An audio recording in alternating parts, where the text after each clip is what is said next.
Hello, Melrose. Budget season has officially begun, and as your city councilor, I'm here to break it down quickly and clearly. Let's first start where the city of Melrose gets its money to fund critical city services like schools, public safety, and public works.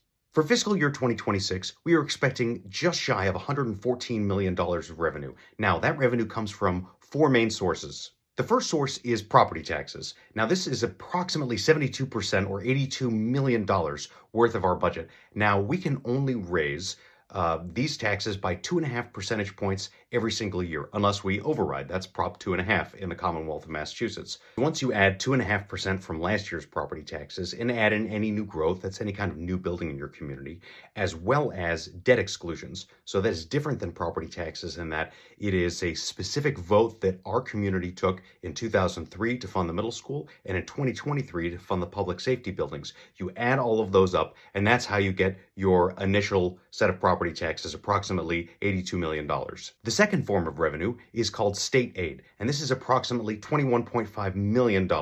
Now, this is colloquially called the cherry sheets, referring to the color of the paper that it used to be printed on from the Commonwealth of Massachusetts. And this is mostly Chapter 70 educational funding and then some other unrestricted state aid. The one problem with counting state aid is that it has not been decided yet. This formula is decided on by the state legislature and the governor during their budgeting process, which is happening concurrently with the city of Melrose's budgeting process. So there is some degree of uncertainty as to what this final number will be, because we'll have to pass our budget before the Commonwealth of Massachusetts passes theirs. The third category of revenue is local receipts, approximately $7.7 million, and this comes from licensing, fines, even some cannabis revenue. Our fourth and final income category is other miscellaneous expenses, approximately $2.7 million, for some indirect costs related to water and sewer, Mount Hood, and some cemetery income. So when you layer in all four income sources, as you can see here, we add up to approximately $114 million for the fiscal year 2026 budget. The next step in this process, now that we have the total budget amount, is for the mayor to generate a budget with her financial team and send it to the city council for our consideration. Now, I wanted to show you the broad categories that the mayor has proposed in the initial budget draft here.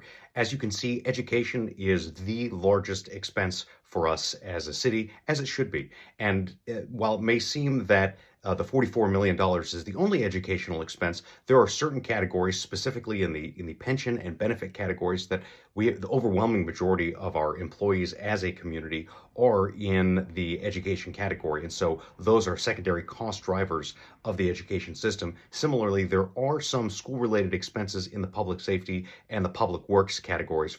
Twice a week for the next 6 weeks, city councilors will consider every single department in our city budget, and we go line by line. We get these encyclopedic spreadsheets about every expense category for each department. We have an opportunity to bring the department heads down and talk to them about questions that we have or changes from previous years. I will be giving updates after every single meeting, telling you the questions that we asked, the line items that were considered, and some of the controversial issues that came up throughout that process. These are your hard-earned tax dollars, and as your city councilor, it's my job to ensure that they are well spent for the services that you receive. Thanks so much, and have a great weekend.